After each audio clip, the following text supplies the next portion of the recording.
Assalamualaikum warahmatullahi wabarakatuh.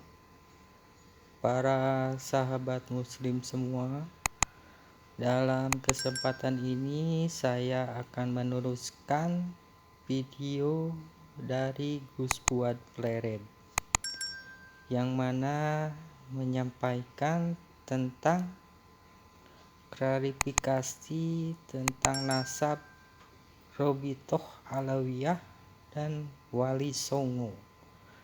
Mari kita saksikan bersama selengkapnya. Kita perlu klarifikasi ulang ya, karena ya memang kelompok Pak Alawi itu nggak mau ilmiah dan denial terus ya, mengingkari terus. Jadi intinya itu begini, ini bukan masalah rebutan nasab Bani Pak Alawi, Habib Pak Alawi melawan Bani Wali Songo. Tidak seperti itu persoalannya itu. Mari kita kembali buka sejarah. Kelompok itu yang dimulai dari Habib Osman bin Yahya, mufti yang dijadikan mufti Betawi oleh Snogorgornya dan pemerintah kolonial Belanda.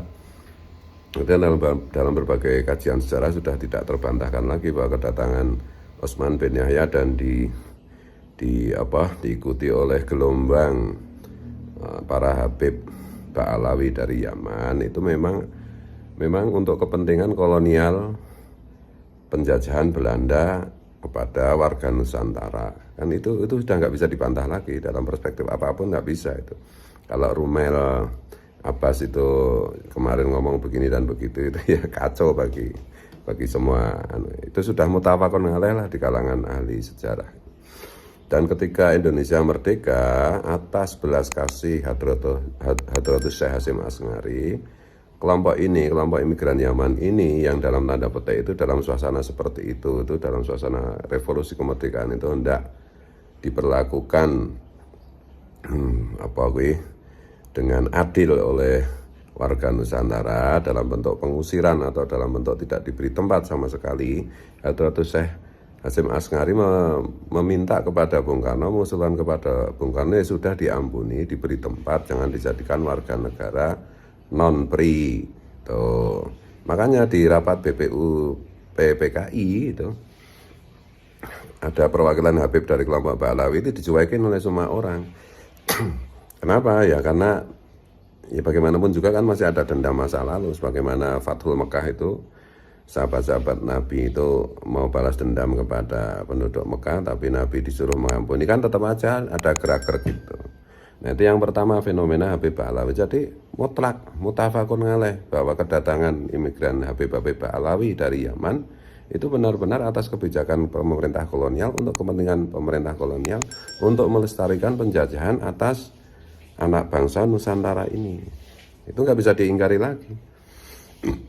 Kemudian yang berikutnya, setelah diberi perlindungan oleh Hadratus Syekh Hasyim As'ari dan disetujui oleh Bung Karno dan kawan-kawan, ditempatkan sebagai warga negara Indonesia bukan non-pri. Nah ini sedikit demi sedikit makin melunjak, itu makin ngaku sebagai dzurriyyat Nabi. Dan pengakuan dzurriyyat Nabi itu bukan untuk kepentingan sekedar identifikasi keluarga, silaturahim, tidak, tapi untuk klaim, untuk dalam tanda petik itu sadar atau tidak sadar melanjutkan asal usul kedatangan mereka ke Indonesia, yaitu menjadi bagian dari penjajahan atas anak bangsa Nusantara. Gitu. Dengan klaim dzurriyyat Nabi, mereka merangsek masuk ke Nahdliyin. Dan karena mereka tahu bahwa Nahdliyin itu sangat menghormati dzurriyyat Nabi, mereka mulai merusak segala hal, termasuk sejarah NU, sejarah nasional kita, termasuk ya macam-macam, kan kita semua sudah tahu lah. Dan ini berbahaya untuk eksistensi bangsa dan negara kita. Dan terbukti juga mereka itu kelompok bugot seperti diwakili oleh Rizik Syihab, Bahar Smith dan lain-lain. Mereka terus-menerus mencaci maki pemerintah, bukan mengkritik. Kalau mengkritik nggak apa-apa. Kayak siapa tuh, Refli Harun, siapa lagi, Rizal Ramli, si siapa lagi itu ngeritik itu nggak apa-apa, itu Faisal Basri atau bahkan Rocky Gerung, meskipun dalam banyak hal ya keterlaluan juga ya, metafor yang dia gunakan. Nggak apa-apa, tetapi kalau sudah buat, sudah mencaci maki, itu mendelegitimasi pemerintah yang sah di depan rakyat, berusaha terus-menerus untuk begitu. Itu yang terjadi, itu nanti chaos, kekacauan. Dan terbukti 212. Nah, itu tuh. Dan yang berikutnya lagi, mereka juga mau merusak otoritas spiritual. Otoritas spiritual. Jadi semua kebetulan karena yang di ini itu otoritas saudaranya itu orang Indonesia itu diwakili oleh Duriat Wali Songo yang sudah berasimilasi dengan Duriat Sriwijaya dan Duriat Majapahit. Nah, mereka mendelegitimasi ulama-ulama Nusantara, mendelegitimasi asal-usul Islam di Nusantara, yaitu Wali Songo dan Syekh Abdul Qadir Jailani. Mereka terus memalsukan sejarah, makam-makam saja, termasuk makam Mbah saya, Mbah Kiai Nuriman itu juga dipalsukan. Jenenge nasabnya. Ini mas sekilas itu nggak masalah, tetapi lama-lama nanti menjadi seperti Tarim itu.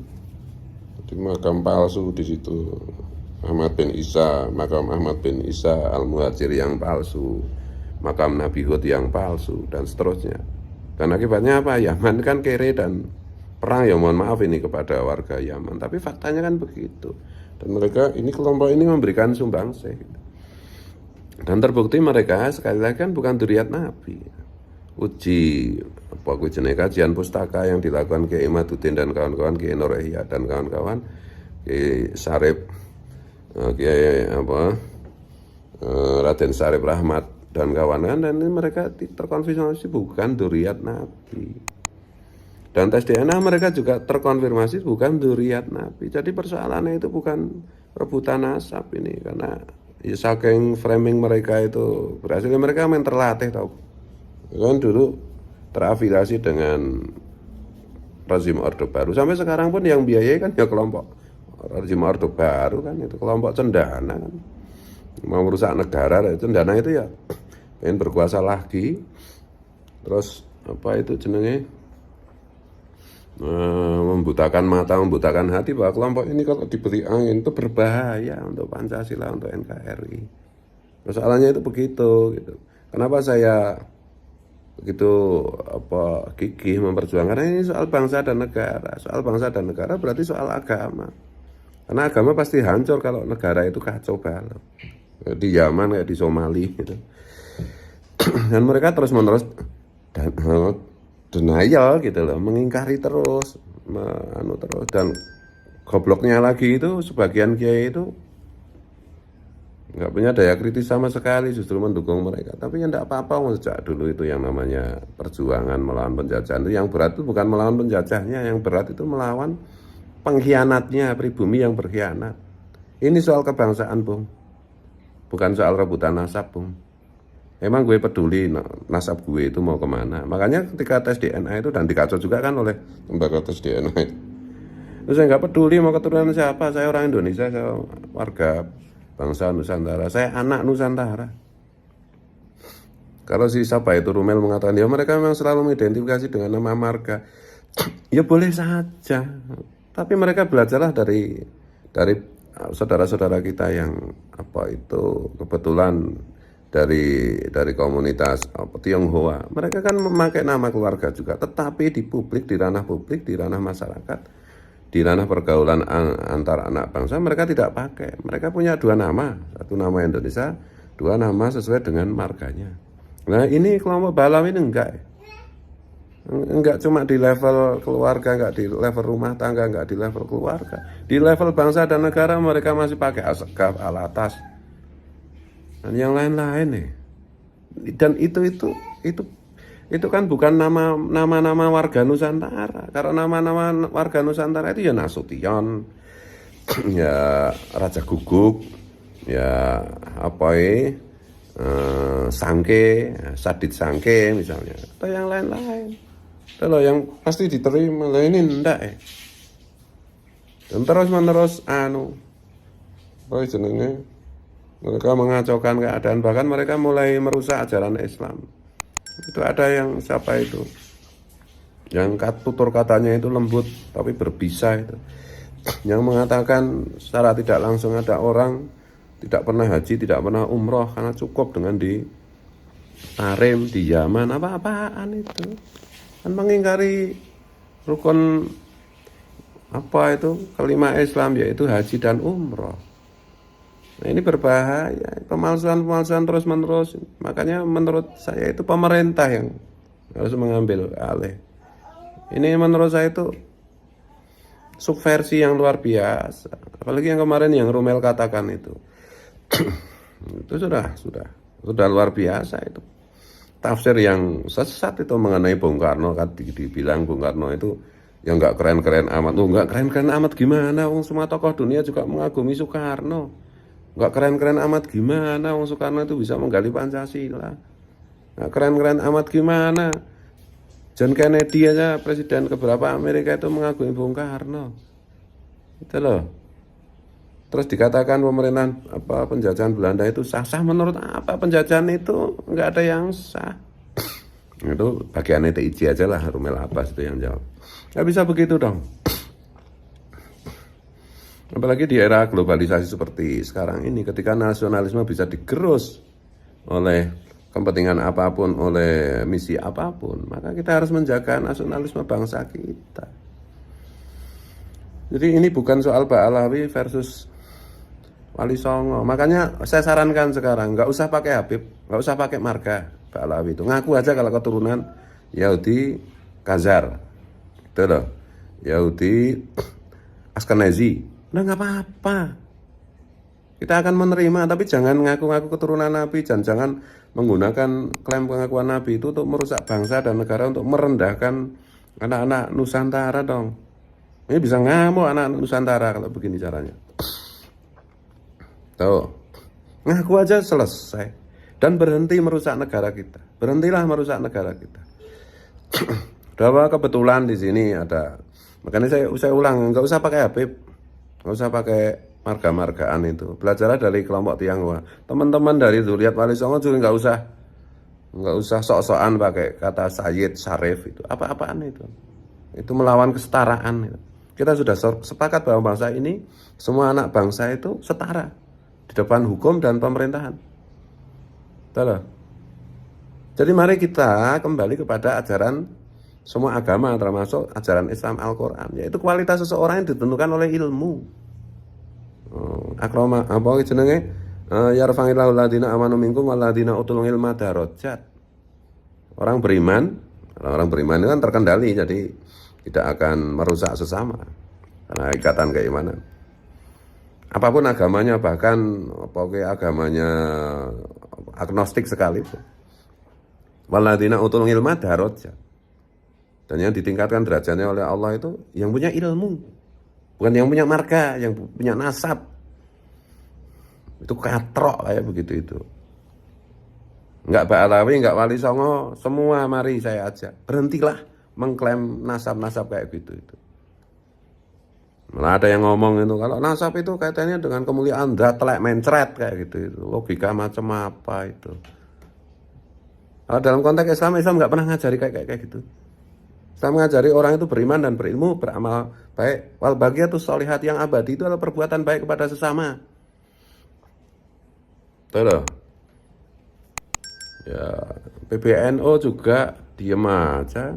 Caimin jadi cawapres, bawa nama NU langsung bereaksi kalau soal nasab gini, yang langsung berurusan dengan bangsa dan negara, wabil khusus berurusan dengan akar rumput Nahdliyin, diem aja katanya itu urusan kultural. Gimana ini? Aneh itu. Apa aku yang bodoh atau gimana? Itu ya. Aduh, ya Allah, ya Rasulullah, ya Wali Allah. Oke lah. Warga Nusantara itu kan mengenal Islam dari Wali Songo. Wali Songo secara langsung tidak langsung terkait dengan Syekh Abdul Qadir Jailani.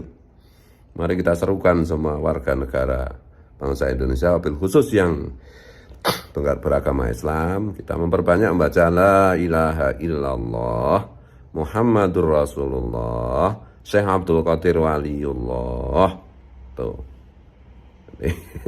Kalau pas rapat atau pas tahlilan diakhiri dengan itu apa bisolat wiridan terakhir baca itu 7 kali biar fitnah Ya'juj Ma'juj Dajjal ini segera berhenti. Mohon maaf, mohon ampun kalau ada keliru, ada salah, ada menyinggung perasaan. Sadarlah, bangkitlah wahai anak-anak bangsa Nusantara. Itu ya. Ya. Merdeka. Nih. Ya Allah, ya Rasulullah. Ini ya, sekali lagi ini bukan soal Bani Ba'alawi melawan atau versus Bani Wali Songo, enggak. Ini soal kebangsaan, ini soal eksistensi bangsa kita, soal kewajiban menjaga bangsa dan negara kita. Rubul waton minal iman. Wasiat Syekh Hadratus Syekh Hasyim Asngari. Itu ya.